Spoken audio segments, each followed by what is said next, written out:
How to find code violation properties is not hard. You just get down to your county courthouse or get on your computer and tap into your county courthouse, and you can find these property code violations pretty easy. The thing is, what else is there to know about property code violators?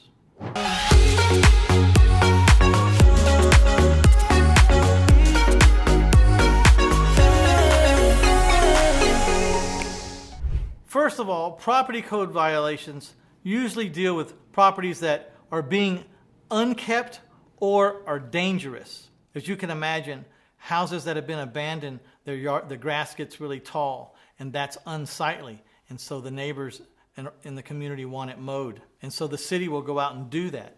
As you can also imagine, the city's fee for mowing your lawn is probably pretty stiff, and it is. Other examples is like an abandoned house where all the windows have been broken out and the doors have been kicked in and everything.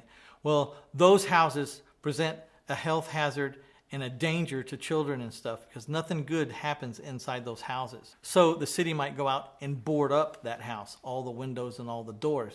You can imagine how much they would charge you for that. And believe me, it's steep. So you got to figure, if someone's hitting that property code violation list and you can see where the city's placed a judgment on that property and on that taxpayer of record for the services that they've done, then you got to figure that absentee property owner has a problem. And that problem is that property.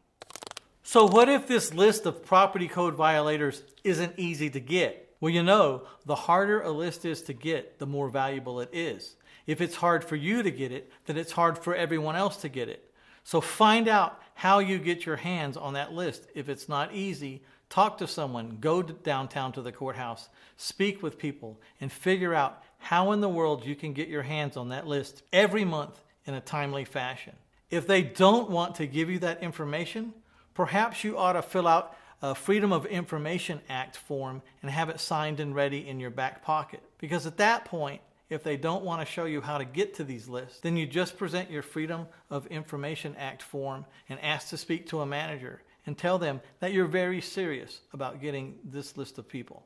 After you have that list in your hand, now you have to take some action and actually go find and speak to the owners of that abandoned property that's having the judgments put against it.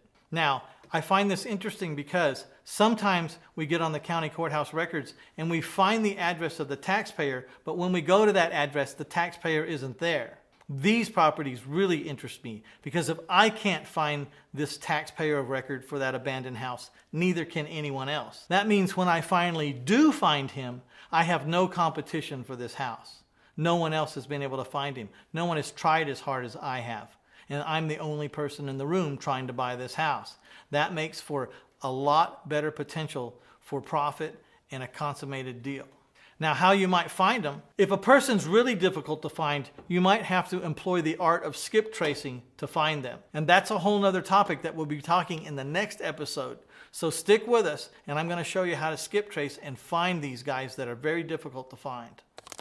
While you're in that courthouse, looking for certain things and looking for the address of this absentee owner, you might look for some other things as well. The county courthouse also has records of people who have filed for divorce, who have filed for probate, who have filed death certificates. You know, there's a saying, wealth comes from chaos. I didn't invent that saying, but it's true. And not all chaos is negative.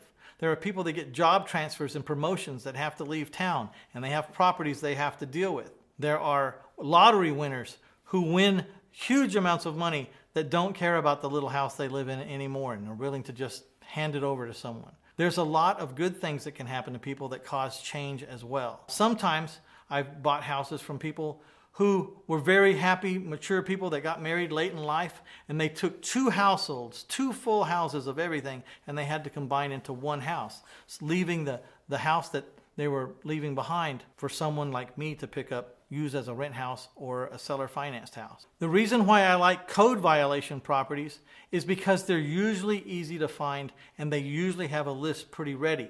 The thing is, not everyone knows to check that list. It's kind of a out of the box kind of list. And I love working that list because at my courthouse, I can go down every 7 days and find out who's on that list that wasn't on there 7 days ago. And this is a fresh lead. And then I move fast and with intention to get there and talk to them.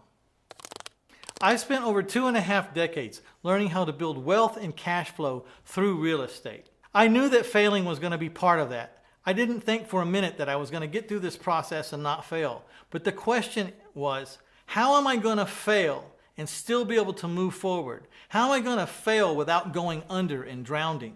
And I discovered how to do that, and I wrote about it in a chapter of my book, My Life in 1,000 Houses, Failing Forward to Financial Freedom. And that chapter is called The Moat Theory.